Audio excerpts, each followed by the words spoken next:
Bible ஸ்டடிக்கு வந்திருக்கின்ற உங்கள் யாவரையும் அன்போடு கூட வாழ்த்தி வரவேற்கின்றோம். கர்த்தர் கடந்த 4 மாதங்கள் நமக்கு கிருபை உள்ளவராயும் தயவுள்ளவராயும் அன்புள்ளவராயும் நம்மை பாதுகாத்து போஷித்து வழிநடத்தின நல்ல தகப்பனாய் இருக்கின்றார். இந்த 5வது மாதத்தினுடைய முதல் நாளிலே கர்த்தர் இந்த மாலவெளியில் நம்மை பைபிள் ஸ்டடிக்கு கொண்டு வந்து கர்த்தர் அவருடைய வார்த்தைகளினாலே நம்மோடு கூட இடைப்பட்டு அவருடைய பிரசன்னத்தை நமக்கு கொடுத்து நம்மை ஆசீர்வதிக்க அவர் உண்மையுள்ள தேவனாக இருக்கிறார்.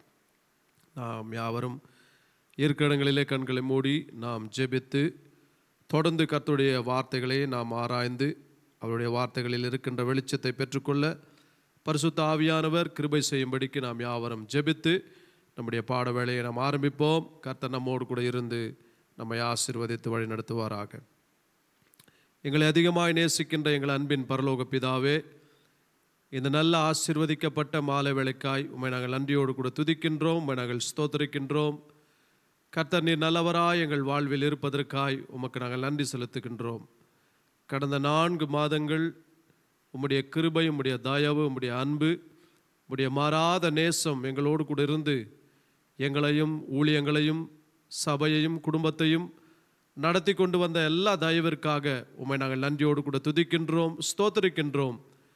ஆண்டவரே, இந்த மாதத்தினுடைய முதல் நாளிலே நாங்கள் எல்லாரும் கூடி வரவும் உம்முடைய வார்த்தைகளை நாங்கள் கேட்கும்படிக்கு செவி கொடுக்கும்படிக்கு கர்த்தருடைய ஆவியானவர் எங்களுடைய இருதயத்தை பக்குவப்படுத்தும், எங்களுடைய மனதை பக்குவப்படுத்தும். உம்முடைய சத்தத்தை கேட்கும்படிக்கு எங்களுடைய செவிகளை திறந்தருளும்படிக்கு நாங்கள் ஜெபிக்கின்றோம். இந்த நாளிலே நாங்கள் படிக்கின்ற இந்த வேத பாடத்தை கர்த்தர் நீர் ஆசீர்வதித்து தாரும். வசனம் உம்முடையது, வசனம் வெளிச்சத்தை தருகின்றது, வசனம் வழிகளை காண்பிக்கின்றது, வசனம் எங்களை உயிர்ப்பிக்கின்றது. ஆண்டவரே, நீர் உம்முடைய சத்திய வசனத்தை அனுப்பி இந்த மாலை வேளையில் இந்த வசனத்தை கேட்கின்ற ஆன்லைனில் பார்த்து கொண்டிருக்கின்ற ஒவ்வொருவருக்கும் நீர் ஊழியம் செய்யும்படிக்கு நாங்கள் ஜெபிக்கின்றோம். இந்த வார்த்தையை பகிர்ந்து கொள்ள கொடுத்த பெரிதான கிருபைக்காய் ஸ்தோத்திரம். நீர் சகல பிரஸ்தாபத்தை பார்க்கிலும் உம்முடைய வார்த்தையும் உம்முடைய நாமத்தையும் நீர் மேன்மைப்படுத்திருக்கிறீர் என்னுடைய வார்த்தை சொல்லுகின்றது. ஆகவே இந்த மாலை வேளையில் உம்முடைய வார்த்தைகளை கேட்கும்படிக்கும் உம்முடைய வார்த்தைகளுக்கு நாங்கள் செவி கொடுக்கும்படிக்கும் கீழ்ப்படியும் படிக்கும் வார்த்தையில் இருக்கின்ற வெளிச்சத்தை பெற்றுக்கொண்டு விசுவாசத்தில் நாங்கள் பலனடைய கர்த்தர் எங்களுக்கு கிருபை பாராட்டும்படிக்கு ஜெபிக்கின்றோம். எல்லா துதி கன மகிமை உமக்கே செலுத்துகின்றோம். இரட்சகராகிய இயேசு கிறிஸ்துவின் நாமத்தில் ஜெபிக்கிறோம் நல்ல பிதாவே, ஆமேன், ஆமேன். இன்னொரு விசை உங்கள் யாவரையும் இயேசு கிறிஸ்துவின் நாமத்தினாலே இந்த மாலை வேளை பைபிள் ஸ்டடிக்கு அன்போடு கூட வாழ்த்தி வரவேற்கின்றோம். ஆன்லைனில் பார்த்து கொண்டிருக்கிற உங்கள் யாவருக்கும் இயேசு கிறிஸ்துவின் நாமத்தில் வாழ்த்துக்கள். இந்த மே மாதம் 1ஆம் தேதியில் இந்த மாலை வேளையில் தேவனுடைய வார்த்தையை கேட்கும்படிக்கு அமர்ந்து கர்த்தருடைய வார்த்தையை ஆயத்தமாய் கேட்க வந்திருக்கின்ற உங்கள் வாழ்விலே கர்த்தர் செய்ய நினைத்தது ஒரு பொழுதும் தடைப்படாது. அவர் செய்ய நினைத்ததை உங்களுடைய வாழ்விலே அவர் செய்து முடிப்பாராக. கடந்த ஒரு சில வாரங்களாக ஆதியாகமம் 1ஆம் அதிகாரம் 1ஆம் வசனத்திலிருந்து தேவனுடைய திட்டத்தையும் அவருடைய நோக்கத்தையும், இந்த உலகத்தை ஆண்டவர் சிருஷ்டிக்கும் பொழுது என்ன நோக்கத்திற்காக சிருஷ்டித்தார், யாருக்கென்று சிருஷ்டித்தார், யார் மூலமாக சிருஷ்டித்தார், அவைகள் சிருஷ்டிக்கப்பட்ட விதங்களை குறித்து நாம் இந்த பைபிள் ஸ்டடியிலே நாம் கடந்த பல வாரங்களாக நாம் கவனித்து கொண்டு வருகின்றோம். குறிப்பாக இந்த ஆதியாகமம் 1ஆம் அதிகாரம் 1ஆம் வசனத்திலே ஆதியிலே தேவன் வானத்தையும் பூமியையும் சிருஷ்டித்தார் என்று தமிழில் எழுதப்பட்டிருக்கிறது. அது ஆங்கிலத்திலே in the beginning God created the heavens and earth என்று எழுதப்பட்டிருக்கிறது. அதை எபிரேய மொழியில் நாம் வாசிக்கும் பொழுது பிரிஷிட் பிரா ஹெலோஹிம் யத் ஆ ஷமாஹிம் வெட் ஆ அர்சட்ஸ் என்கின்ற மொழிபெயர்ப்பை அந்த எபிரேய மொழியில் எழுதப்பட்ட இந்த வார்த்தைகளை குறித்து நாம் ஒவ்வொரு வார்த்தையும் நாம் கவனித்து கொண்டு வந்தோம். முதல் வார்த்தை பெர்ஷித் என்கின்ற வார்த்தையை நாம் கவனித்தோம். அதிலே பர் என்கின்ற குமாரனை குறித்ததான, பர் என்றால் குமாரன் என்ற அர்த்தம். குமாரனை முதல் வேதத்திலே தேவன் அறிமுகப்படுத்தி அவருக்கு மகிமையை செலுத்துவதை குறித்து நாம் வாசிக்க முடியும். பரா என்கின்ற வார்த்தையிலும் கூட பார் என்று சொன்னால் குமாரன் என்று அர்த்தம். குமாரன் மூலமாக எல்லாவற்றையும் சிருஷ்டிக்கின்றார் என்று ஆண்டுடைய வார்த்தையில் நாம் கவனித்தோம். ஹேலோயிம் என்று சொன்னால் கர்த்தர் என் பிரதான மேய்ப்பராய் இருக்கிறார், தண்ணீர்களை சிருஷ்டித்தவர் என்று அர்த்தம். ஹேலோயிம் என்று சொன்னால் தண்ணீர்களை சிருஷ்டித்த பிரதான மேய்ப்பன் என்று அர்த்தம். ஆகவே தான் அவர் ஜீவ தண்ணீர்கள் அண்டையிலே நம்மை கொண்டு போய் சேர்க்கிறவர் என்று சொல்லி சங்கீதக்காரன் எழுதுகின்றார். போன வாரம் 2 எபிரேய வார்த்தைகளை நாம் கவனித்தோம், எட் அண்ட் வெட். இந்த எட் அண்ட் வெட் என்கின்ற வார்த்தையினுடைய அந்த அர்த்தத்தையும் உடன்படிக்கை, சிலுவையிலே இயேசு கிறிஸ்து செய்த உடன்படிக்கை என்பதை குறித்து நாம் கவனித்தோம். அந்த முதல் வசனத்திலேயே 3 இடங்களிலே இந்த எட் வெட் என்கின்ற வார்த்தை பயன்படுத்தப்படுகின்றது. இந்த 3 இடங்களிலேயுமே பயன்படுத்தப்படும் பொழுது இந்த வெட் என்கின்ற வார்த்தையும் எட் என்கின்ற வார்த்தையும் அதனுடைய உருவத்தை நாம் பார்க்கும் பொழுது அது சிலுவையை மையப்படுத்தின அல்லது கிராஸ் அல்லது சைன், மார்க், கவனன்ட் என்கின்ற பொருளை உடைய அர்த்தங்களை உடையதாக இருக்கிறது என்று நாம் பார்த்தோம். ஆகவே முதல் வசனத்திலேயே 3 சிலுவையை இந்த உலகத்திற்கு தேவன் வெளிப்படுத்தி காண்பிக்கின்றார். அந்த 3 சிலுவை இயேசு கிறிஸ்து இந்த உலகத்திற்கு வந்து மனுக்குலத்திற்காக இரத்தத்தை சிந்தி மரிக்கும் பொழுது அவர் சிலுவையிலே 2 அக்கிரமக்காரர்கள் கள்ளர்களோடு கூட 2 சிலுவை நடுவிலே அவர் சிலுவையில் தொங்கியதை உலகத் தோற்றத்திற்கு முன்பதாக தேவன் ஒரு திட்டமாய் வைத்து அதை எபிரேய மொழியினுடைய அந்த உருவகத்திலே வெளிப்படுத்தி காண்பித்ததை குறித்து போன வாரத்திலே நாம் படித்து அதில் இருக்கின்ற சத்தியங்களையும் அதில் இருக்கின்ற கிறிஸ்துவை பற்றியதான மேன்மையான ரகசியங்களை குறித்து நாம் அறிந்து கொண்டோம். இந்த வாரத்தினுடைய பைபிள் ஸ்டடியினுடைய தலைப்பு என்னவென்று சொன்னால் தி ஹெவன்ஸ் ஆஃப் ஹெவன்ஸ், வானாதி வானங்கள் என்பதை குறித்து உங்களோடு கூட தேவனுடைய வார்த்தையை நான் பகிர்ந்து கொள்ளப் போகின்றேன். ஆதியாகமம் 1ஆம் அதிகாரம் 1ஆம் வசனத்திலே ஆதியிலே தேவன் வானத்தையும் என்று எழுதுகின்றார். முதல்ல எதை சிருஷ்டிக்கின்றார் என்று சொன்னால் வானத்தை சிருஷ்டிக்கின்றார், பிறகுதான் பூமியை சிருஷ்டிக்கின்றார். இந்த வானம் என்று சொல்லும் பொழுது ஆவிக்குரிய மண்டலத்தை நமக்கு அது வெளிப்படுத்தி காண்பிக்கின்றது. பூமி என்று சொல்லும் பொழுது அது அந்த சரீர பிரகாரமான சரீரம் வாழக்கூடிய ஒரு இடத்தை குறித்து நமக்கு வெளிப்படுத்தி காண்பிக்கிறது. அப்படி என்றால் சிருஷ்டிப்பிலே ஆண்டவர் எதை முதல் சிருஷ்டிக்கிறார் என்று சொன்னால் ஆவிக்குரியதை சிருஷ்டிக்கின்றார். அதற்கு பின்பதாக தான் மாம்சத்துக்குரியவைகள் எல்லாவற்றையும் சிருஷ்டிக்கின்றார். ஆண்டவர் இந்த உலகத்தை படைக்கும் பொழுது முதல்ல வானத்தை சிருஷ்டித்த பின்பதாக பூமியை சிருஷ்டிக்கின்றார். இந்த பூமியிலிருந்து தான் ஊறுகின்ற, நடமாடுகின்ற, பறக்கின்ற, நீரில் வாழ்கின்ற மனுஷன் மண்ணிலிருந்து எடுக்கப்பட்டு இப்படிப்பட்ட எல்லா சிருஷ்டிப்புகளையும் பூமியிலே சிருஷ்டிக்கின்றார். அதை சிருஷ்டிப்பதற்கு முன்பதாக வானத்தை சிருஷ்டிக்கின்றார். அப்படின்னா முதல்ல ஆண்டவர் ஸ்பிரிட்டை சிருஷ்டித்துதான் பின்பதாக ஃப்ளஷை ஆண்டவர் சிருஷ்டிக்கின்றார். ஆதியாகமம் 1ஆம் அதிகாரம் 1ஆம் வசனத்தில் தேவன் வானத்தையும் பூமியையும் சிருஷ்டித்தார். இந்த வானம் என்று சொல்லும் பொழுது பல இடங்களில் இந்த வானம் என்கின்ற வார்த்தையை நாம் வாசிக்க கேட்க முடியும். வேதத்தில் எலியா ஜெபித்த பொழுது வானத்திலிருந்து அக்கினி என்ன பண்ணுது, இறங்கி வந்து அந்த விறகுகள் மேலில் வைக்கப்பட்டிருந்த பலியை பட்சித்தது என்று தேவனுடைய வார்த்தையிலே நாம் வாசிக்க முடியும். ஆபிரகாம் தன்னுடைய குமாரனாகி ஈசாக்கை பலி செலுத்தும்படிக்கு கொண்டு போன போது அவன் பலி செலுத்தும்படிக்கு தன்னுடைய குமாரனை கட்டி அந்த கட்டையின் மேல் வைத்த பொழுது வைத்து கைகளை ஓங்கி கத்தியை ஓங்கி பலி செலுத்த வெட்ட ஆயத்தமாயிருக்கும் பொழுது வானத்திலிருந்து ஒரு சத்தம் உண்டானது என்று வேதத்திலே எழுதப்பட்டிருக்கிறது. அது மாத்திரம் கிடையாது, யாக்கோபு தன்னுடைய மாமனுடைய வீட்டிற்கு பிரயாணமாய் போகையிலே அவர் ஆரான் என்கின்ற இடத்திலே அவர் இருக்கும் பொழுது அவர் சாயங்காலமானபடியினால் அந்த இடத்துல அவர் ஒரு கல்லை தன் தலையின் மேலே எடுத்து வைத்து அவன் நித்திரை செய்த பொழுது தேவன் அவனுக்கு வெளிப்பட்டு வானத்திற்கும் பூமிக்கும் ஒரு ஏணி வைக்கப்பட்டிருக்கிறதை அவன் தரிசனமாய் காண்கின்றான். அந்த இடம் தேவனுடைய வீடு, இது வானத்தின் வாசல் என்று பெயர் வைக்கின்றான். புதிய ஏற்பாட்டில் வானத்தை குறித்து அநேக காரியங்களில் நாம் வாசிக்க முடியும். உன்னதத்திலிருந்து ஊற்றப்படுகின்ற தேவனுடைய ஆவியானவர் என்று எழுதப்பட்டிருக்கிறது. இயேசு கிறிஸ்து ஞானஸ்நானம் பெற்று அவர் கரையேறின பொழுது வானம் திறக்கப்பட்டது என்று எழுதப்பட்டிருக்கிறது. அப்போஸ்தலனாகிய பவுல் 1 கொரிந்தியர் 12ஆம் அதிகாரத்தில் எழுதும் பொழுது அவர் 3ஆம் வானம் வரைக்கும் அவர் எடுத்துக்கொள்ளப்பட்டார் என்று எழுதப்பட்டிருக்கிறது. வெளிப்படுத்தல் புத்தகத்தில் எழுதும் பொழுது வானங்களை குறித்து அதிகமாய் நாம் வாசிக்க முடியும். ஆகவே இந்த வானத்தை ஆண்டவர் சிருஷ்டித்தார் என்று எழுதப்பட்டிருக்கிறது. இதைத்தான் நாம் வேத பாட வகுப்பிலே நாம் கவனிக்க போகின்றோம். தமிழ் பைபிளில் வானம் என்று எழுதப்பட்டிருக்கிறது. ஆதியிலே தேவன் வானத்தையும் என்று எழுதப்பட்டிருக்கிறது. ஆனால் ஆங்கில பைபிளில் இதை வாசித்து பார்த்தோன்னா God created the heavens என்று எழுதப்பட்டிருக்கிறது. வானங்கள் என்று ப்ளூரல் சொல்லப்பட்டிருக்கிறது. வானம் என்று சொன்னால் அல்லது வானங்கள் என்று சொன்னால் அது எதை வெளிப்படுத்துகிறது என்று சொன்னால் தேவத்துவத்தை நமக்கு வெளிப்படுத்துகின்றது. The heavens represents the Godhead of God. தேவனுடைய துவத்தை, பரிபூர்ணத்துவத்தை வானமானது வெளிப்படுத்துகின்றது.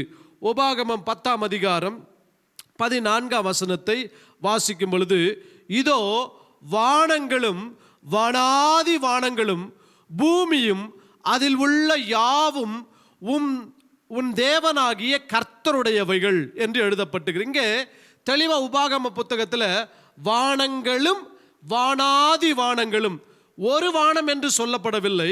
வானங்களும் the heavens of the heavens, வானங்களும் வானாதி வானங்களும் என்று எழுதப்பட்டிருக்கிறது. ஏனோக் என்கின்ற ஒரு புத்தகம் வேதத்திலே அது மையப்படுத்தப்படவில்லை. ஆனால் ஏனோக்கு தேவனோடு கூட வாழ்ந்தபடியினால, சஞ்சரித்தபடியினால தேவன் அவனை எடுத்துக்கொண்டார் என்று வேதம் சொல்லுகின்றது. இந்த ஏனோக்கு எழுதின இந்த ஒரு புத்தகத்திலே அவர் 10 வானங்களை குறித்து எழுதியிருக்கின்றார். இந்த 10 வானங்களில் யார் யார் இருக்கின்றார்கள், தேவன் எந்த வானத்தில் இருக்கின்றார் என்பதை குறித்து இந்த ஏனோக்கு என்கின்ற புத்தகத்திலே வானங்களை குறித்து அதிகமாக எழுதப்பட்டிருக்கிறது. உபாகமத்தில் மோசே எழுதும் பொழுது, இதோ வானங்களும் வானாதி வானங்களும் பூமியும் அதில் உள்ள யாவும் உன் தேவனாகிய கர்த்தருடையவைகள் என்று எழுதப்பட்டிருக்கிறது.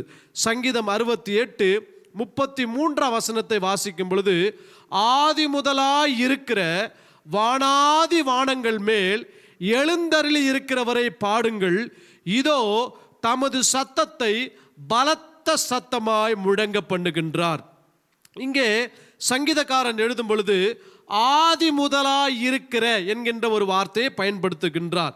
பிகினிங் என்ற வார்த்தையை இங்கே பயன்படுத்துகின்றார். அப்போ ஆதியிலே முதல் எதை ஆண்டவர் சிருஷ்டித்தார் என்று சொன்னால் வானத்தை ஆண்டவர் சிருஷ்டித்தார். வானம் மாத்திரமல்ல, வானங்களை ஆண்டவர் சிருஷ்டித்தார். அந்த வானங்கள் என்று வரும் பொழுது தேவனுடைய துவத்தை அது காண்பிக்கின்றது. பரிபூர்ணத்துவத்தை, பிதா, குமாரன், பரிசுத்த ஆவியாகிய திரியேக தேவனுடைய துவத்தை குறித்து அது வெளிப்படுத்தி காண்பிக்கின்றது.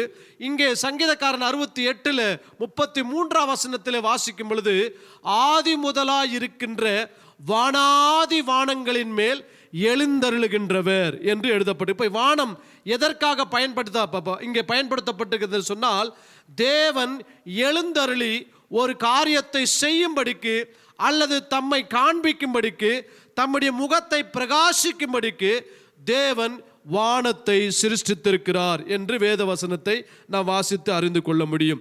அதே சங்கீதங்களின் புத்தகம் 148ஆம் அதிகாரம் 4ஆம் வசனத்தை வாசிக்கும் பொழுது, வானாதி வானங்களே அவரை துதியுங்கள், ஆகாய மண்டலத்தின் மேலுள்ள தண்ணீர்களே அவரை துதியுங்கள் என்று எழுதப்பட்டிருக்கிறது. பாருங்க, வானாதி வானங்கள் என்று எழுதுகின்றார். அதற்கு கீழே என்ன இருக்குதுன்னா ஆகாய மண்டலம் இருக்கின்றது. அந்த ஆகாய மண்டலத்தில் என்ன இருக்குதுன்னா தண்ணீர்கள் இருக்கிறது. மேகங்களை குறித்து சொல்லுகின்றார். வானத்திலையும் தண்ணி தான் இருக்குங்க, மேகத்திலையும் தண்ணி தான் இருக்கு. அவைகளை குறித்து சங்கீதக்காரன் சொல்லும் பொழுது, படைக்கப்பட்ட வானாதி வானங்களே அவரை துதியுங்கள், படைத்த கர்த்தரை துதியுங்கள், ஆகாய மண்டலத்தில் மேலுள்ள தண்ணீர்களே கர்த்தரை துதியுங்கள் என்று பூமியிலே சிருஷ்டிக்கப்பட்ட ஒவ்வொரு சிருஷ்டிப்பையும் தேவன் தம்மை துதிக்கும்படிக்கும் தமக்கு மகிமையை கொண்டு வரும்படிக்கும் சிருஷ்டித்திருக்கிறார் என்று சங்கீதக்காரன் எழுதுவதை குறித்து இந்த வசனத்திலே நாம் அறிந்து கொள்ள முடியும். கடைசியாக நெகேமியாவின் புத்தகம் 9ஆம் அதிகாரம் 6ஆம் வசனம் சொல்லுகின்றது, நீர் ஒருவரே கர்த்தர், நீர் வானங்களையும் வானாதி வானங்களையும் அவைகளிலுடைய சர்வ சேனைகளையும் பூமியையும் அதிலுள்ள எல்லாவற்றையும் சமுத்திரங்களையும் அவைகளிலுள்ள எல்லாவற்றையும் உண்டாக்கினீர், அவைகளெல்லாம் நீர் காப்பாற்றுகின்றீர், வான சேனைகள் உம்மை பணிந்து கொள்ளுகிறது என்று எழுதுகின்றார். நெகேமியா கொஞ்சம் டீட்டெயிலாக எழுதுகின்றார். ஆண்டவர் என்னென்ன காரியங்களை சிருஷ்டித்தார் என்று. முதல்ல வானாதி வானங்களை ஆண்டவர் முதல்ல வானங்கள் என்று சொல்லுகின்றார். அதற்கு பின்பதாக வானாதி வானங்கள். நம்ம பார்க்குற வானம் 3 வானம் தான், அதுக்கு மேலே எத்தனை வானங்கள் இருக்கு தெரியல. ஆனால் வேதத்தில் வானாதி வானங்கள் உண்டு. த ஹெவன்ஸ் ஆஃப் ஹெவன்ஸ், வானாதி வானங்கள் மேலே அவர் எழுந்தருளுகிறவர் என்று சொல்லி கர்த்தருடைய வார்த்தை சொல்லுகின்றது. அந்த வானங்களிலே சர்வ சேனைகளை ஆண்டவர் சிருஷ்டித்திருக்கின்றார். நட்சத்திரங்களை சிருஷ்டித்திருக்கின்றார், சூரியனை படைத்திருக்கின்றார், சந்திரனை படைத்திருக்கின்றார். அது மாத்திரமல்ல, பலவிதமான கோள்களை படைத்திருக்கின்றார்.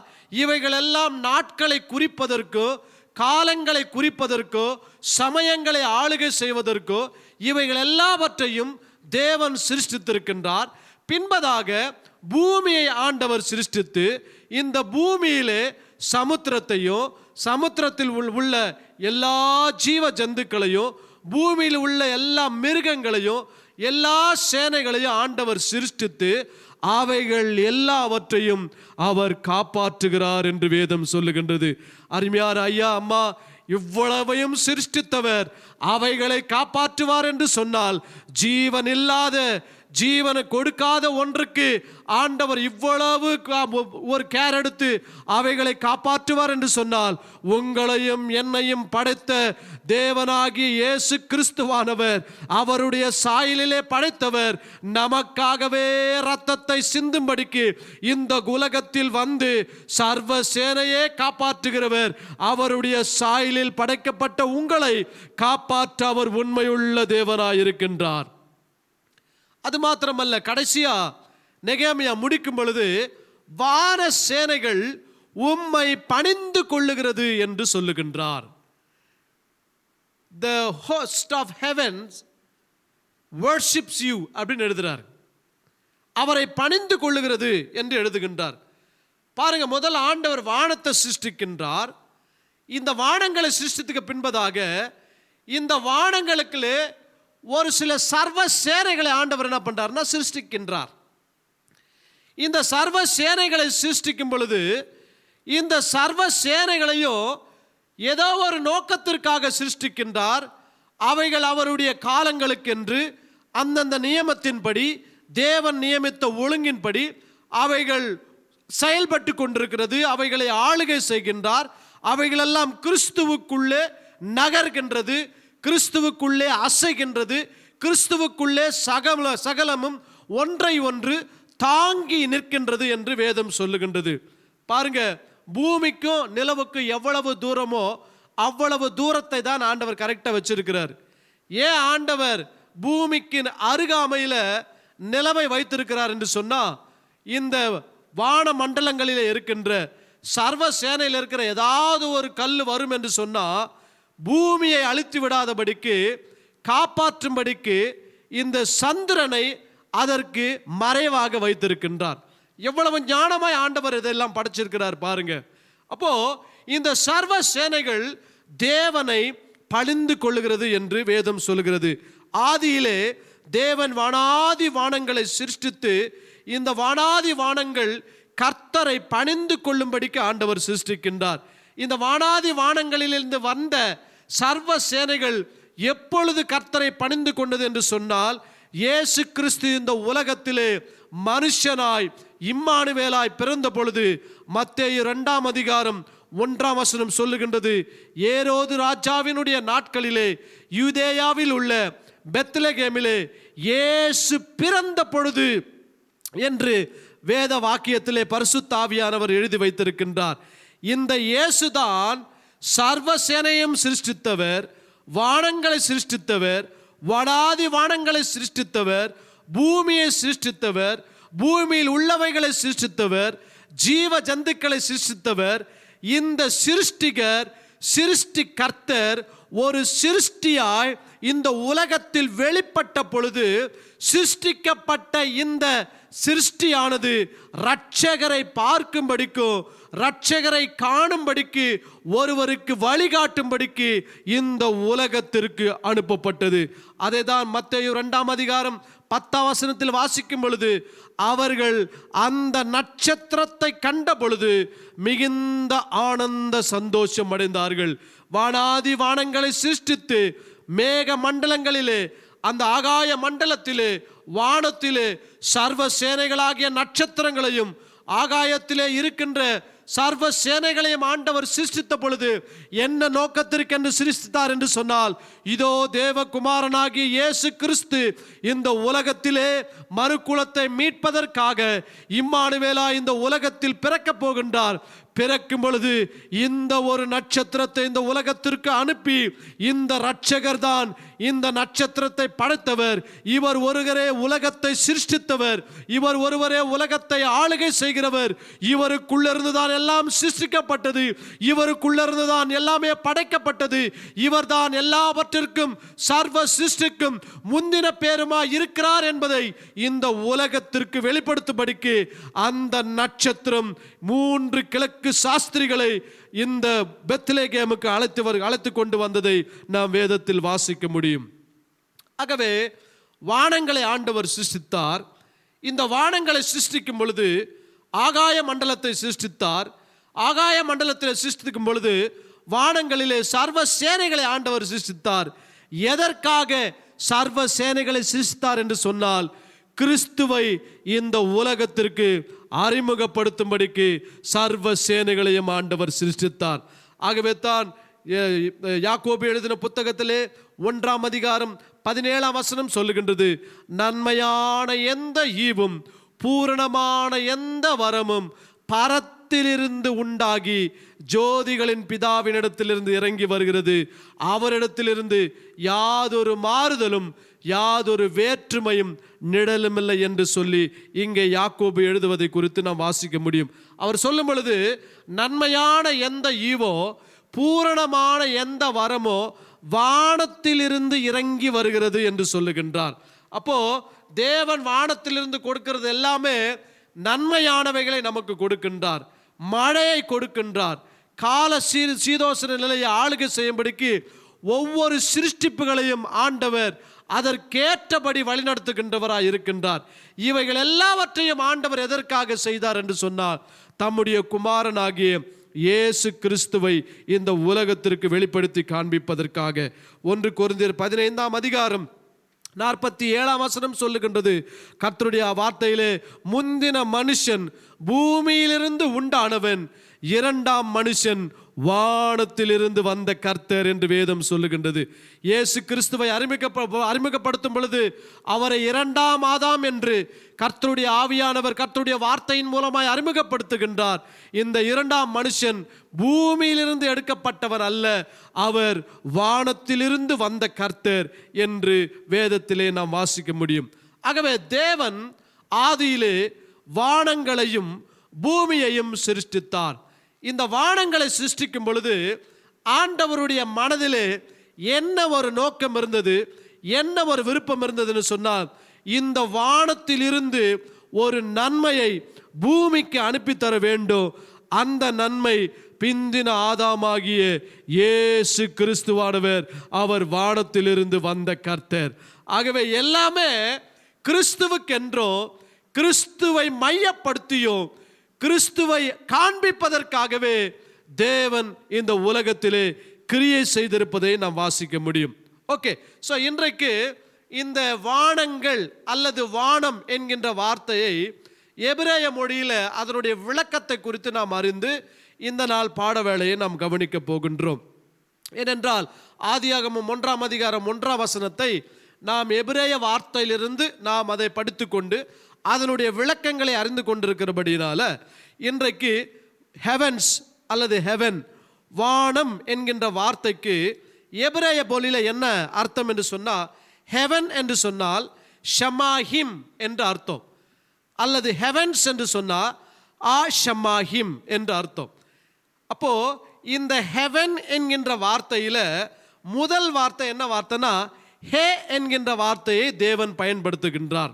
ஏற்கனவே நம்ம வாசித்தோம், ஹே என்கின்ற வார்த்தை எபிரேய வார்த்தையில் 5வது வார்த்தை. ஹே என்று சொன்னால் ஜீவன் என்ற அர்த்தம், அல்லது கிருபை என்ற அர்த்தம், அல்லது வெளிச்சம் என்ற அர்த்தம். ஷமாஹிம், அந்த ஹா என்கின்ற வார்த்தையில் ஹே என்கின்ற வார்த்தையை பயன்படுத்தும் பொழுது முதலிலே தேவன் சிருஷ்டிப்புகளை படைக்கும் பொழுது எதை பேசுகிறார் என்று சொன்னால், எதை படைக்கிறார் என்று சொன்னால் கிருபையை அவர் படைக்கிறவராயிருக்கின்றார். இந்த உலகத்திற்கு தம்மை தேவன் வெளிப்படுத்தி காண்பிக்கும் பொழுது எப்படிப்பட்டவராய் வெளிப்படுத்தி காண்பிக்கிறார் என்று சொன்னால், வானத்தை படைக்கும் பொழுது வானத்திற்கு அந்த எபிரேய வார்த்தையிலே ஷமாயிம் என்ற அர்த்தம். ஷமாயிம் என்றால் தண்ணீர் என்ற அர்த்தம். ஷமாயிம் என்று சொன்னால் வானங்கள் என்ற அர்த்தம். அந்த ஹா என்கின்ற ஹே எபிரேய வார்த்தையை நாம் வாசிக்கும் பொழுது ஹே என்கின்ற எபிரேய வார்த்தை கிருபை என்கின்ற வார்த்தையிலிருந்து ஆரம்பிக்கின்றது. கிருபையிலிருந்து தான் சகலவற்றையும் ஆண்டவர் சிருஷ்டித்தவராய் இருக்கின்றார். அதை தான் யோவான் 1ஆம் அதிகாரம் 14ஆம் வசனம் சொல்லுகின்றது. வார்த்தையில் அந்த வார்த்தை மாமிசமாகி கிருபையினாலும் சத்தியத்தினாலும் நிறைந்தவராய் நமக்குள்ளே வாசம் பண்ணினார், அவருடைய மகிமையை கண்டோம் என்று கர்த்தருடைய வார்த்தை சொல்லுகின்றது. இந்த உலகத்தை ஆண்டவர் சிருஷ்டிக்கும் பொழுது தம்மை எப்படி வெளிப்படுத்தி காண்பிக்கிறார் என்று சொன்னால் கிருபையுடையவராய் காண்பிக்கின்றார். ஆகவே தான் வானங்கள் நமக்கு தேவனுடைய கிருபையை காண்பிக்கின்றது. கிருபையானது எப்படி மழையை போல இந்த உலகத்திற்கு பெய்ய பண்ணுகின்றாரோ, அதுபோல மழை எப்படி வானத்திலிருந்து பெய்ய பண்ணுகின்றாரோ, அதுபோல கிருபையானது வானத்திலிருந்து இந்த பூமிக்கு அனுப்பி வைக்கப்பட்டது. பாருங்க, வேதம் சொல்லுகின்றது, கிருபை வானத்திலிருந்து பூமியை பார்க்கும், பூமியை பார்க்கும் பொழுது நீதி பூமியிலிருந்து முளைக்கும், வானத்திலிருந்து கிருபை பூமியை பார்க்கும் என்று சொல்லப்பட்டுகிறது. நம்முடைய ஆண்டவருக்கு ஒரு பெயர் உண்டு, அவர் கிருபையின் தேவனாய் இருக்கின்றார், கிருபையுள்ள தேவனாய் இருக்கின்றார். ஆகவே தான் அப்போஸ்தலனாகிய பவுல் பலவிதமான வெளிப்பாடுகளை பெற்று வானாதி வானங்களிலே சென்று கர்த்தரை குறித்ததான மேன்மையான அறிவை அவன் பெற்று அடைந்த பின்பதாக அவன் சொன்ன ஒரே ஒரு வார்த்தை, கர்த்தருடைய கிருபை எனக்கு போதும். வானத்துக்கு போன வானத்திலையும் பார்க்கும் பொழுது ஒரே ஒரு காரியத்தை தான் நான் விரும்ப போகின்றேன், கிறிஸ்து இயேசுவுக்குள்ளாக இருக்கின்ற கிருபையை குறித்தே நான் மேன்மை பாராட்டுவேன் என்று சொல்லி கிறிஸ்துவை குறித்தே அவர் மேன்மை பாராட்டுகின்றார். ஆகவே ஹெவன் என்று சொன்னால் ஷமாஹிம் என்று அர்த்தம், ஹெவன்ஸ் என்று சொன்னால் ஷமாஹிம் என்று அர்த்தம். ஆகவே இந்த ஷமாஹிம் என்கின்ற எபிரேய வார்த்தையை நம்ம கொஞ்சம் சற்று விளக்கமாக நாம் கவனிக்க போகின்றோம். இந்த தி ஹெவன்ஸ் ஷமாஹிம் என்கின்ற வார்த்தையில் முதல் வார்த்தை எபிரேய வார்த்தை ஹே என்கின்ற வார்த்தை. இந்த ஹே என்கின்ற எபிரேய வார்த்தையினுடைய உருவம், பிக்டோகிராப் என்னவென்று சொன்னால், ஒரு மனுஷன் 2 கைகளை விரித்திருக்கிறது போல நாம் காண்பிக்க முடியும். பாருங்க, எனக்கு வலது பக்கமாக இருக்கிற பிக்சரில் பார்த்தீங்கன்னா பிஹோல்ட் என்று எழுதப்பட்டிருக்கிறது. இந்த பிஹோல்ட் என்கின்ற எழுத்துக்கு கீழே ஒரு பிரச்சனை பார்க்கும் பொழுது ஒரு மனுஷன் 2 கைகளை விரித்திருப்பதை குறித்து நான் பார்க்க முடியும். வானத்தை ஆண்டவர் படைக்கும் பொழுது அதை எப்படி காண்பிக்கிறார் என்று சொன்னால், ஒரு மனுஷன் 2 கைகளை விரிக்கப்பட்டிருக்கின்ற முதல் அடையாளத்தை இந்த உலகத்துக்கு காண்பிக்கின்றார். அந்த முதல் அடையாளம் நமக்கு எதை வெளிப்படுத்தி காண்பிக்கிறது என்று சொன்னால், வானாதி வானங்களை சிருஷ்டித்த இரட்சகராகிய இயேசு கிறிஸ்து சிலுவையிலே 2 கைகள் விரிக்கப்பட்டவராய் கிருபையாய் தொங்கினவர், ஜீவனாய் தொங்கினவர், வெளிச்சமாய் தொங்கினார் என்பதை குறித்து நமக்கு வெளிப்படுத்தி காண்பிக்கின்றது. இயேசு கிறிஸ்து சிலுவையிலே 2 கரங்கள் விரிக்கப்பட்டவராய் இந்த உலகத்திற்கு பரலோகத்தை நமக்கு வெளிப்படுத்தி காண்பித்தார். Christ is our heaven. கிறிஸ்துவே நம்முடைய பரலோகமாய் இருக்கிறார் அல்லது வானமாய் இருக்கிறார். அதைதான் அங்கே யாக்கோபு சொல்லும் பொழுது, நன்மையான எந்த ஈவோ பூரணமான எந்த வரமோ பரத்திலிருந்து உண்டாகி ஜோதிகளின் பிதாவினிடத்திலிருந்து அது இறங்கி வருகிறது என்று சொல்லி, இங்க பரத்திலிருந்து உண்டாகி என்ற வார்த்தை நம்ம எடுக்கும் பொழுது, பரத்திலிருந்து உண்டாகி என்று சொன்னால் அது கிறிஸ்துவிலிருந்து உண்டாக்கப்பட்டு அது நமக்கு ரட்சிப்பாகவும் பாவ மன்னிப்பாகவும் கிருபையாகவும் தயவாகவும் அன்பாகவும் ஆவியாகவும் நமக்கு இந்த உலகத்திலே அனுப்பப்படுகின்றது. ஆகவே முதல் வார்த்தை இந்த ஹெவன்ஸ் ஆஷமாயிம் என்கின்ற எபிரேய வார்த்தையில முதல் வார்த்தை ஹே. ஹே என்கின்ற வார்த்தை அதனுடைய விளக்கம் என்னவென்று சொன்னால், 2 கைகள் விரிக்கப்பட்ட ஜீவனை கொடுத்த இயேசு கிறிஸ்துவை நமக்கு வெளிப்படுத்தி காண்பிக்கின்றது.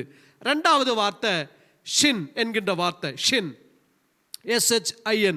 இந்த எபிரேய வார்த்தையினுடைய அர்த்தம் என்னவென்று சொன்னால் டெஸ்ட்ராய் என்ற அர்த்தம், நொறுக்குதல் அல்லது அழித்தல் என்ற அர்த்தம். இதனுடைய உருவகத்தை பார்க்கும் பொழுது 2 பற்கள். இந்த பல்லை எதற்காக பயன்படுத்துவோம்? ஏதாவது கடிப்பதற்காக என்ன பண்ணுவோம்? பயன்படுத்துவோம். நொறுக்குவதற்காக பயன்படுத்துவோம். உதாரணமாக பட்டாணி கொடுத்தா என்ன பண்ணுவோங்க? அதை சப்பி ஊற வச்செல்லாம் என்ன பண்ண முடியாது, சாப்பிட முடியாது. அப்படி வாயில் ஊற வச்சு சப்பி சாப்பிடணுன்னா காலகாலமாக சப்பிட்டே தான் இருக்கணும். அதை என்ன பண்ண முடியாது, ஊற வச்சு சாப்பிட முடியாது. பட்டாணி கொடுத்த உடனே இந்த 2 பல்லு என்ன பண்ணுதுங்கன்னா, அந்த பட்டாணியை நொறுக்கி அதை தூள் தூளாக்கி அதை உமிழ் மூலமாக அதை சேர்த்து அது எங்கே அனுப்புகிறதுனா உணவு குழாய்க்கு அனுப்புகின்றது. அப்போது இந்த ஷின் என்கின்ற எபிரேய வார்த்தையினுடைய உருவம் என்னவென்று சொன்னால், 2 பற்கள் எதற்காக பயன்படுத்தப்படுகிறது என்று சொன்னால் நொறுக்குவதற்காக அல்லது அதை அழிப்பதற்காக பயன்படுத்தப்படுகின்றது. 3வது வார்த்தை மெம். இந்த மெம் என்கின்ற வார்த்தை எபிரேய வார்த்தையில் எதை விளக்கப்படுத்தி காண்பிக்கிறது என்று சொன்னால், தண்ணீர் அல்லது ரத்தம், ஜனங்கள், தேசம், தண்ணீர் அலைகள் என்று பொருள். பாருங்க, 3வது வார்த்தை கீழே மெம் என்கின்ற வார்த்தையை நாம் வாசிக்கும் பொழுது அதனுடைய பிக்சரை பாருங்க. ஒரு அலை எழும்புகின்றது போல அதனுடைய பிக்சரை, அதனுடைய உருவகத்தை நாம் பார்க்க முடியும். அப்போ முதல் எழுத்து பிஹோல். ஹே என்று சொன்னால் கரங்கள் உயர்த்தப்பட்டு விரிக்கப்பட்ட ஒரு மனுஷன். அந்த ஷின் என்று சொன்னால் டெஸ்டாய், நொறுக்குதல் என்ற அர்த்தம். மெம் என்று சொன்னால் தண்ணீர்கள் அல்லது ரத்தம் அல்லது ஜனம், தேசங்கள் என்ற அர்த்தம். 4வது வார்த்தை யொட். யொட் என்று சொன்னால் அது 10வது வார்த்தை, எபிரேய வார்த்தையில் 10வது வார்த்தை. யொட் என்று சொன்னால் கரம், புயம் என்ற அர்த்தம். என்ன அர்த்தங்க? கரம் என்ற அர்த்தம். அந்த கரம், அதுக்கு கடைசியாக மெம். அப்போ அந்த 5வது வார்த்தை மெம். இந்த மெம் எதை காண்பிக்கிறது என்று சொன்னால் தண்ணீர்கள், ரத்தம், ஜலம் அல்லது ஜனங்கள், தேசங்கள், இவைகளை காண்பிக்கின்றது.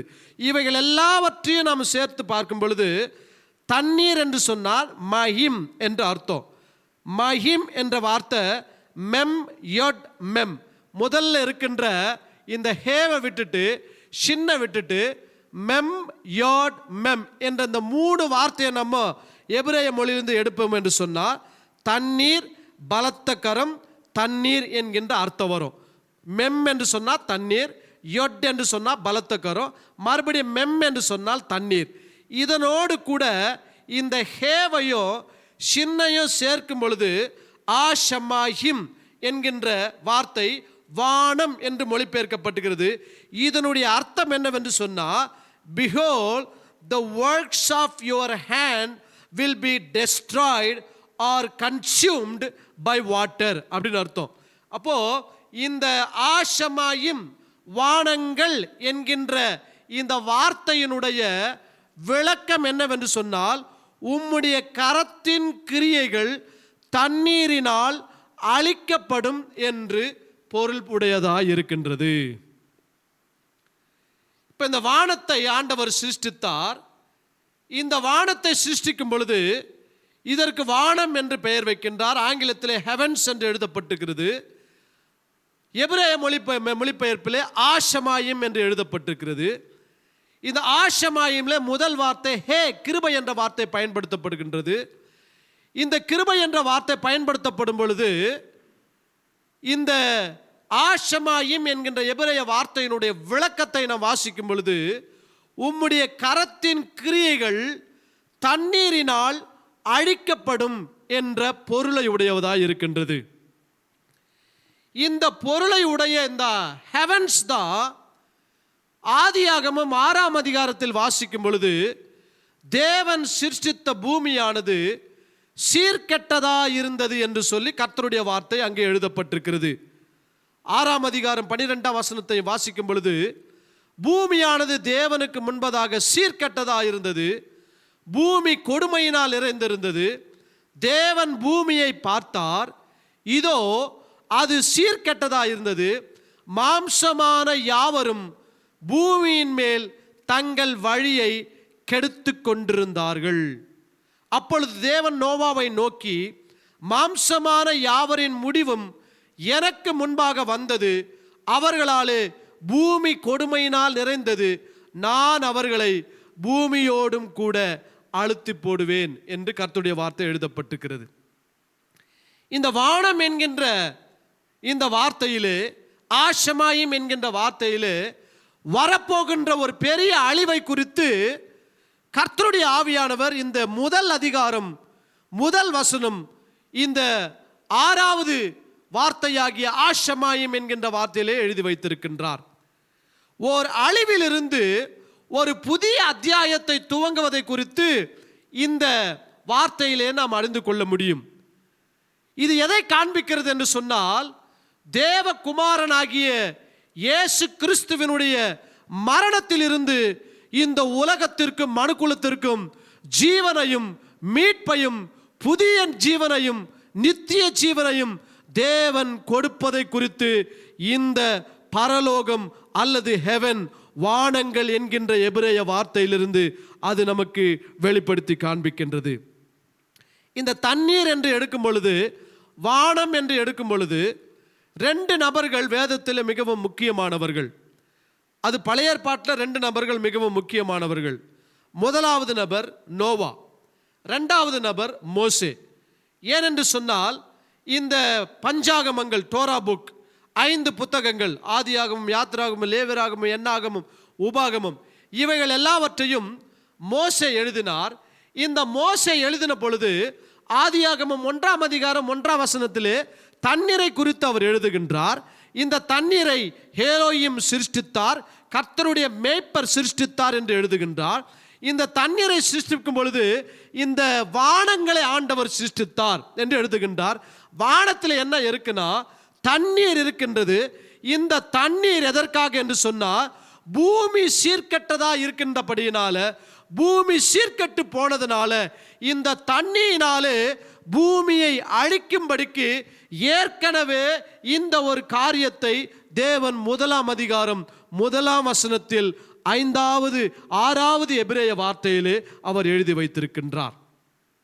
இப்போ மோசேயினுடைய வாழ்க்கையில் மோசே தண்ணீரிலிருந்து எடுக்கப்பட்டவர். மோசேயை கொடுத்து அடுத்த வாரம் நாம் படிக்க போகின்றோம். மோசே மாராவின் தண்ணீரை அந்த கிளையை வெட்டி போட்ட பொழுது அந்த தண்ணீரானது சுவையுள்ள தண்ணீராய் மாறியது. செங்கடலை பிளந்தார். ஸோ இப்படி மோசேயினுடைய வாழ்க்கையில் தண்ணீரும் மோசையும் பிரிக்கவே முடியாது. அதுபோல நோவாவையும் தண்ணீரையும் பிரிக்கவே முடியாது. இந்த முதல் அதிகாரத்தில் நோவாவை இந்த உலகத்திற்கு ஆண்டவர் அனுப்புவார் என்றது ஏற்கனவே அவருக்கு தெரியும். எப்போ அனுப்புவார் என்று சொன்னால், ஜல பிரளயத்தினால், வானத்திலிருந்து வருகின்ற தண்ணீரினால் இந்த பூமியை தேவன் அழிக்கப் போகின்றார். இந்த பூமியை அழிக்கும் பொழுது ஒரு மனுஷனை ஆண்டவர் காப்பாற்றப் போகின்றார். அவரோடு கூட நித்திய உடன்படிக்கையை ஏற்படுத்தி அந்த நித்திய உடன்படிக்கையை வானத்தில் வில்லாக, வானவில்லாக அடையாளமாய் வைக்கப் போகின்றார் என்று ஏற்கனவே ஆண்டவர் திட்டமுடையவராக இருந்தார். அதை எதை நமக்கு காண்பிக்கிறது என்று சொன்னால், தேவகுமாரனாகிய கிருபையாகிய இயேசு கிறிஸ்துவானவர் இந்த உலகத்தில் வந்து தன்னைத்தானே அழிவுக்கென்று ஒப்பு கொடுத்து அவருடைய மரணத்தின் மூலமாய் நம்மோடு கூட நித்திய உடன்படிக்கை செய்து ஒரு அடையாளத்தை இந்த உலகத்திற்கு, இனி நான் பூமியை அழிக்கப் போவதில்லை. ஏனென்று சொன்னால், வானவில்லை பார்க்கும் பொழுது தேவன் தண்ணீரினால் பூமியை அழிக்க மாட்டேன் என்று சொல்லி அந்த உடன்படிக்கை அவர் நினைவு கூறுவார். தேவகுமாரனாகி இயேசு கிறிஸ்து சிலுவையில் உயர்த்தப்பட்டவர், வானங்களை காண்பிக்கின்றவர். இவரை பார்க்கும் பொழுது, தேவன் இவரை பார்க்கும் பொழுது, மனு குலத்தை இனி நான் அழிக்க மாட்டேன், அவர்களை ரட்சித்து என்னோடு கூட நித்திய ஜீவனிலே பங்கடையும்படிக்கு அவர்களை வைத்துக் கொள்ளுவேன் என்கின்ற பெரிய ஒரு வெளிப்பாட்டை கர்த்தருடைய ஆவியானவர் இந்த 1ஆம் அதிகாரம் 1ஆம் வசனத்திலே எழுதி வைத்திருக்கின்றார். ஆகவே நோவாவையும் தண்ணீரையும் பிரிக்கவே முடியாது. ஹெவன்ஸ் என்று சொன்னா, ஆஷமாஹிம் என்று சொன்னா, behold the works of your hand will be destroyed or consumed by water என்ற அர்த்தம். உம்முடைய கரத்தின் கிரியைகள், பூமியிலே சிருஷ்டித்த உம்முடைய கரத்தின் கிரியைகள் தண்ணீரினால் அழிக்கப்படும் என்று அர்த்தம். அந்த அழிக்கப்படுகின்ற நேரத்திலே கிருபையை பெற்ற ஒரு மனுஷனை ஆண்டவர் தெரிந்து கொண்டு அந்த மனுஷனோடு கூட நித்திய உடன்படிக்கை செய்கின்றார். இது எதை நமக்கு மையப்படுத்தி காண்பிக்கிறது என்று சொன்னால், இந்த உலகத்தை ஆண்டவர் அழிவிலிருந்து மீட்பதற்காக தேவகுமாரனாகி இயேசு கிறிஸ்துவை இந்த உலகத்திற்கு மரணத்திற்கென்று ஒப்பு கொடுத்து அவர் மூலமாய் எல்லாருக்கும் ஜீவனை கொடுக்கும்படிக்கு தேவன் திட்டமுள்ளவராயிருந்தார் என்பதை ஆதியாகமம் 1ஆம் அதிகாரம் 1ஆம் வசனமே நமக்கு வெளிப்படுத்தி காண்பிக்கின்றது. நோவா என்ற பெயருக்கு எபிரேய வார்த்தையில் நோஹா என்ற வார்த்தை வருகின்றது. இந்த நோஹா என்கின்ற எபிரேய வார்த்தையினுடைய பொருள் என்னவென்று சொன்னால், இது 2 எபிரேய எழுத்துக்களிலிருந்து வருகின்றது. ஒன்று நூன் என்ற அர்த்தம், NUN. நூன் என்று சொன்னால் பாருங்க, ஒரு சின்ன மீன் போல தெரிகின்றது. வித்து, மீன் அல்லது ஜீவன் என்ற அர்த்தம், சீட் அப்படின்னு அர்த்தம். நூன் என்று சொன்னால் வித்து என்ற அர்த்தம், அல்லது மீன் என்ற அர்த்தம், அல்லது ஜீவன் என்ற அர்த்தம், அல்லது விதை என்ற அர்த்தம். 2வது எபிரேய வார்த்தை செட். செட் என்று சொன்னால் மதில் அப்படின்னு அர்த்தம், அல்லது கட் ஆஃப் என்ற அர்த்தம், அறுப்புண்டு போகும் என்ற அர்த்தம். இப்போ நோவா என்கின்ற பேருக்கு என்ன அர்த்தம்னா, ஜீவன் அற்று போகும் என்று அர்த்தம். அப்போ ஆதியாகமம் 6ஆம் அதிகாரத்தில் மனுஷனுடைய அக்கிரமம் பெருகியதுனால ஆண்டவர் என்ன செய்கின்றார் என்று சொன்னால், இந்த வானத்தை பயன்படுத்தி இந்த பூமியை ஆண்டவர் என்ன பண்றார், ஜட்ஜ்மெண்ட் பண்றாருங்க. இந்த ஜட்ஜ்மெண்ட் பண்ணும் பொழுது பூமியை எதினால் அழிக்கிறார் என்று சொன்னால், தண்ணீரினால் அழிக்கின்றார். ஆகவே வானங்கள் ஆஷமாயிம் என்று சொன்னால், உம்முடைய கரத்தின் கிரியைகள் தண்ணீரினால் அழிக்கப்படும் அல்லது நொறுக்கப்படும் என்று அர்த்தம். அது எங்கே நடக்கிறது என்று சொன்னால், நோவாவினுடைய காலத்தில் அந்த வார்த்தையினுடைய விளக்கமானது 6ஆம் அதிகாரத்தில் வெளிப்படுகின்றது. வெளிப்படும் பொழுது நோவா என்கின்ற பெயருக்கு அர்த்தத்தை அவர் லாமேக்கு பெயர் வைக்கிறாருங்க. 31ஆம் வசனம் 5ஆம் அதிகாரம் 31ஆம் வசனத்தை வாசிக்கும் பொழுது, லாமேக்கு வாழ்ந்த நாளெல்லாம் 777 ஆண்டுகள் அவர் லாமேக்கு நோவாவுக்கு பெயர் வைக்கின்றார். 30ஆம் வசனத்தில் லாமேக்கு நோவாவை பெற்ற பின்பு 595 வருஷம் உயிரோடு இருந்தான் என்று எழுதப்பட்டுகிறது. 29ஆம் வசனத்தை வாசிக்கும் பொழுது கர்த்தருடைய வார்த்தை சொல்லி, 29ஆம் வசனம் போடுங்க, ஆதியாகமம் 5:29 பாருங்க.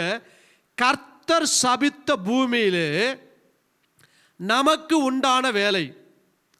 கர்த்தர் எப்ப சபிச்சாருங்க? ஆதியாகமம் 3ஆம் அதிகாரத்தில் ஆண்டவர் பூமியை சபிக்கிறார். மனுஷன் கீழ்ப்படியாமைக்குள் சென்றபடியினால இந்த பூமியானது உனக்கு முள்ளும் குறுக்குமாய் இருக்கும் என்று சொல்லி பூமியை சபிக்கின்றார். இந்த கர்த்தர் சபித்த பூமியிலே நமக்கு உண்டான வேலையிலே நம்முடைய கைகளின் பிரயாசத்தினாலும் இவன் நம்மை தேற்றுவான் என்று சொல்லி அவருக்கு என்ன பேர் வைக்கிறார் என்று சொன்னா, லாமேக்கு நோவா என்று பெயரிடுகின்றார். இந்த நோவா என்ற பெயருக்கு என்ன அர்த்தம்னா ஜீவன் அற்று போகும் என்று அர்த்தம். ஏன்னா நோவாவினுடைய காலத்தில் தான் என்ன நடக்குதுன்னா ஜீவன்கள் அற்று போகிறது. உலகத்தை ஆண்டவர் அழிக்கின்றார், பூமியை ஆண்டவர் அழிக்கின்றார், ஜலப்பிரளயத்தினால் பூமியை ஆண்டவர் அழிக்கின்றார். இந்த லாமேக்கு தீர்க்க தரிசனமாக ஒரு பெயர் வைக்கின்றார். ஒரு ஜீவன் அற்று போக போகிறது என்று சொல்லி நோவா என்று பெயர் வைக்கின்றார். ஜீவன் அற்று போகின்ற காலத்தில் தான் நோவா வாழ்ந்தார். நோவா வாழ்ந்த காலத்தில் வேதம் சொல்லுகின்றது, ஆதியாகமம் 6ஆம் அதிகாரம் 8ஆம் வசனத்தில், நோவாவுக்கோ கர்த்தருடைய கண்களில் கிருபை கிடைத்தது. அப்போ இங்க ஜீவன் அற்று போகும், கிருபை வரும் என்று சொன்னால் ஜீவன் காப்பாற்றப்படும். ஒரே ஒரு குடும்பம் மாத்திரம் காப்பாற்றப்பட்டது, மற்ற எல்லா குடும்பங்களும் ஜீவன் அற்று போனது. கிருபையை பெற்ற குடும்பம் மாத்திரமே, கிருபையை பெற்ற மனுஷனுடைய ஜீவன் மாத்திரமே காப்பாற்றப்பட்டது, ஜீவன் அற்று போகவில்லை. ஆகவே தான் தேவன் இந்த உலகத்திற்கு தம்முடைய குமாரனாகிய இயேசு கிறிஸ்துவை கிருபையாய் அனுப்பி அவர் மூலமாய் ஜீவன் அற்று போகாதபடிக்கு இயேசு யோவான் 10:10 சொல்லுகின்றார், திருடன் திருடவும் கொல்லவும் அழிக்கவுமே வருகிறானே என்று வேறொன்றுக்கும் வரான், நானோ ஜீவன் உண்டாகவும் ஜீவன் பரிபூர்ணப்படவுமே வந்தேன் என்று சொல்லி. அருமையான சகோதரா சகோதரி, ஐயா அம்மா, ஒருவேளை ஜீவனை குறித்து இந்த மாலை வேளையில உங்களுடைய வாழ்க்கையில நீங்கள் கேள்விக்குறியோடு கூட சந்தேகத்தோடு கூட கஷ்டப்பட்டு கொண்டிருக்கிறான். நான் படுகின்ற பாடுகள், நான் என்னுடைய வாழ்க்கையிலே ஜீவனுக்கென்று நான் எடுக்கின்ற பிரயாசங்கள், என்னுடைய வியாதி பலவீனத்தின் நிமித்தமாக ஜீவன் போய்விடுமோ என்று சொல்லி நான் பயந்து கொண்டிருக்கிறேன் என்று சொல்லி இந்த வார்த்தையை கேட்டு கொண்டிருக்கலாம். கிருபையை பெற்ற நோவா ஜீவன் அற்று போனவனாய் அல்ல, ஜீவனை பெற்றவனாய் இந்த உலகத்தில் காப்பாற்றப்பட்டது போல இயேசு கிறிஸ்துவாகிய ஜீவனை கொடுக்கின்ற இரட்சகர் மூலமாய், கிருபையாகிய கிறிஸ்து மூலமாய் நீங்கள் ஜீவனை பெற்று அந்த ஜீவனிலே கர்த்தர் உங்களை ஆளுகை செய்கிறவர்களாய் வைப்பார். நோவாவுக்கு பின்பதாக தேவன் தண்ணீரினால் பூமியை அழிக்க மாட்டேன் என்று சொல்லி ஒரு உடன்படிக்கை செய்தார். கிருபையினால் செய்த உடன்படிக்கை நோவாவை அழிவிலிருந்து மீட்டெடுத்து காப்பாற்றியது.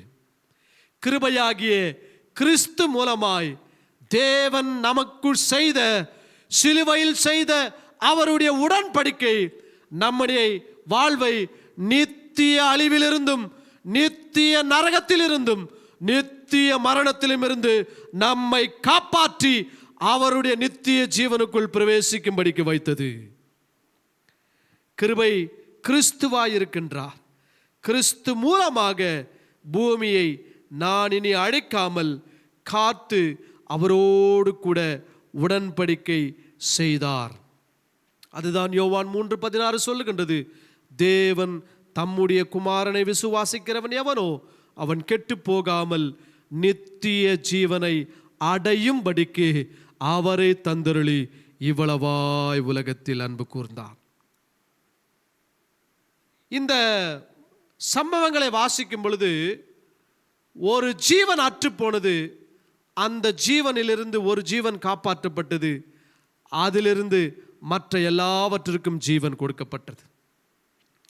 இயேசு கிறிஸ்துவினுடைய ஜீவன் இந்த உலகத்திலே அவர் விட்ட பொழுது, அவர் அழிவை சந்தித்த பொழுது, அந்த ஜீவனிலிருந்து நம்ம எல்லாருக்கும் நித்திய ஜீவனை தேவன் கொடுத்தார்.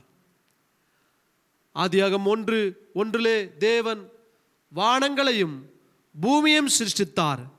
வானங்கள் என்று சொன்னால் அதனுடைய விளக்கம், உம்முடைய கரத்தின் கிரியைகள் தண்ணீரினால் அழிக்கப்பட்டு போகும் என்று சொல்லி, அந்த தண்ணீரினால் அழிக்கப்பட்டு போகும்படி சொல்லப்பட்ட அந்த வார்த்தை ஆதியாகமம் 6ஆம் அதிகாரத்தில் நிறைவேறுகின்றது. பூமி சீர்கெட்டதாக இருந்தபடினால பூமியை தண்ணீரினால் அழிக்கும்படிக்கு தேவன் வானத்திலிருந்து மதகுகளை திறந்து பூமியின் பேரில் மழையை பெய்தெழ பண்ணினார். ஆனால் நோவாவுக்கோ கர்த்தருடைய கண்களில் கிருபை கிடைத்து அந்த கிருபையினால் ஜீவன் அற்று போகும் என்ற பெயரை உடையவனுக்கு ஜீவன் கொடுக்கப்பட்டது. நம்ம எல்லாருக்கும் என்ன பேர் தெரியுங்களா? ஒரு நாள் ஜீவன் போயிடுன்னு தான் பேர். ஆனால் நம்ம பேருக்கு அர்த்தம் அது கிடையாது. ஜீவன் அற்று போகிறவர்கள் அல்ல, ஜீவனை பெற்று ஆளுகை செய்கிறவர்களாய் கர்த்தர் நம்மை வைத்திருக்கின்றார். இந்த வீடியோவை பார்த்து கொண்டிருக்கிற உங்கள் வாழ்விலே கர்த்தர் ஜீவனை கொடுத்து ஜீவனிலே ஆளுகை செய்கிறவர்களாய், வியாதியை மேற்கொள்ளுகிறவர்களாய், பலனை மேற்கொள்ளுகிறவர்களாய், மரணத்தை மேற்கொள்ளுகிறவர்களாய், பிசாசின் கிரியைகளை மேற்கொள்ளுகிறவர்களாய், நரகத்தின் வல்லமையை மேற்கொள்ளுகிறவர்களாய் கர்த்தர் உங்களை ஆசீர்வதித்து பாதுகாப்பாராக. ஒரு மரணத்தில் இருந்துதான் இன்னொரு ஜீவன் புறப்படுகின்றது. இயேசு கிறிஸ்துவினுடைய ஒரு மரணத்தில் இருந்துதான் எல்லா ஜீவன்களும் இந்த உலகத்திற்கு புறப்படுகின்றது. ஒரு விதை மரித்தால்தான் ஒரு செடியானது முளைக்கின்றது. ஒரு மரணத்திற்கு பின்புதான் ஒரு புதிய ஆரம்பம், ஒரு புதிய வாழ்க்கை உண்டாகுகின்றது. இயேசு கிறிஸ்துவினுடைய ஒருவருடைய மரணத்தின் நிமித்தமாக நித்திய ஜீவனும் பாவ மன்னிப்பும் கிருபையும் அன்பும் இந்த மனுக்குலத்தையே ஆளுகை செய்து கர்த்தர் நம்முடைய வாழ்வை நித்திய ஜீவனுக்கு உட்படுத்தினார். இந்த வார்த்தையை கேட்டுக்கொண்டிருக்கிற அருமையான ஐயா அம்மா, இப்படிப்பட்ட ஒரு நோக்கத்தை உடைய தெய்வம் ஆதியாகமம் 1ஆம் அதிகாரம் 1ஆம் வசனத்திலேயே தம்முடைய குமாரனாகிய இயேசு கிறிஸ்துவை அழிவிற்காக இந்த உலகத்திற்கு அனுப்பி அவர் மூலமாக உடன்படிக்கை செய்து ஜீவனை அற்று போகிறவளாய் இருந்த நமக்கு நித்திய ஜீவனை கொடுத்து ஜீவனில் ஆளுகை செய்கிறவளாய் நம்மை வைத்தார். ஒருவேளை அந்த இயேசு கிறிஸ்துவ வாழ்க்கையில் வேண்டும் என்று சொல்வீர்கள் என்று சொன்னால், அந்த இயேசு கிறிஸ்து உங்கள் பாவங்களை மன்னிக்கும்படிக்கு சிலுவையிலே உங்களுக்காக ரத்தம் சிந்தி மரித்தவர், இலவசமாய் உங்களுக்கு பாவ மன்னிப்பு தருகின்றவர், உங்களை தேவனுடைய பிள்ளையாய் மாற்றி உங்களுக்கு நித்திய ஜீவனை கொடுத்து உங்களை காப்பாற்றுகின்ற கர்த்தராய் இருக்கிறார். இந்த இயேசுவை உங்கள் வாழ்க்கையில் சொந்த தெய்வமாகவும் இரட்சகராகவும் ஆண்டவராக ஏற்றுக்கொண்டு அவரை நீங்கள் தெய்வமாய் நீங்கள் வணங்குவீர்கள் என்று சொன்னால் கர்த்தர் உங்கள் வாழ்வை ஆசீர்வதித்து உங்களை ஜீவனில் ஆளுகை செய்கிறவர்களாய் வைக்க உண்மையுள்ள தேவனாய் இருக்கிறார். கண்களை மூடி நாம் ஜெபிப்போம். எங்களை மிகவும் நேசிக்கின்ற எங்கள் அன்பின் பரலோக பிதாவே, உம்முடைய திட்டமும் நோக்கமும் எவ்வளவு மகா மேன்மையானவைகள். ஹாஷமாயும் என்று சொன்னால் வானங்கள் என்று அர்த்தம். இந்த வானங்கள் என்கின்ற வார்த்தையை நாங்கள் தியானிக்கும் பொழுது முதல் வார்த்தையை கிருபையை வெளிப்படுத்தி காண்பிக்கின்றீர். கிருபைதான் எல்லாவற்றையும் சிருஷ்டித்தது என்று வெளிப்படுத்தி காண்பிக்கின்றீர். இந்த கிருபை என்று மாத்திரமல்ல, கரத்தின் கிரியைகள் தண்ணீரினால் அழிக்கப்பட்டு போகும் என்று சொல்லி இந்த வானம் என்கின்ற வார்த்தையிலே நாங்கள் அறிந்து கொண்டோம். அப்படி என்று சொன்னால் கிருபையாகிய கர்த்தராகிய இயேசு கிறிஸ்துவானவர் இந்த பூமிக்கு மரணத்தை சந்திக்கும்படிக்கு, அழிவை சந்திக்கும்படிக்கு வந்தவர் என்று சொல்லி இந்த வார்த்தையிலே சத்தியத்தை நாங்கள் கேட்டு கற்றுக்கொண்டோம். ஜீவன் அற்றவர்களாய் இருந்த எங்களுக்கு ஜீவனை கொடுக்கவும் ஜீவனிலே ஆளுகை செய்யும்படிக்கு உம்முடைய ஜீவனிலிருந்து, உம்முடைய மரணத்திலிருந்து எங்களுக்கு மீட்பையும் ஜீவனையும் கொடுத்த மகா பெரிய தயவிற்காக, கிருபைக்காக ஸ்தோத்திரம். இந்த ஜீவனிலே நாங்கள் ஆளுகை செய்ய கர்த்தர் எங்களுக்கு கிருபை பாராட்டும். இந்த வார்த்தையை கேட்டுக்கொண்டிருக்கிற, இந்த வீடியோ பார்த்து கொண்டிருக்கிற ஒவ்வொருடைய வாழ்விலேயும் கர்த்தர் அழிவிலிருந்து இந்த மாதம் அவர்களுக்கு ஜீவனிலே ஒரு ப்ரமோஷனை கொடுத்து கர்த்தர் உயர்த்தி ஜீவனிலே அவர்கள் ஆளுகை செய்யும்படிக்கு எல்லா இடங்களிலேயும் ஜீவன் ஆளுகை செய்ய கர்த்தர் கிருபை பாராட்டுவீராக. எல்லா துதி கன மகிமை ஸ்தோத்திரங்களும் ஒருவருக்கே செலுத்துகின்றோம்.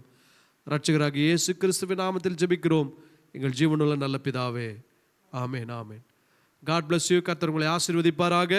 அடுத்த வாரம் இதே நேரம் 7 மணிக்கு இந்த த ஹெவன்ஸ் ஆஃப் ஹெவன்ஸ், வாழாதி வானங்கள் என்கின்ற பாடத்தினுடைய அடுத்த பகுதி, 2வது பகுதியை நாம் கவனிப்போம். கர்த்தர் நம்மை ஆசீர்வதிப்பாராக. God bless you.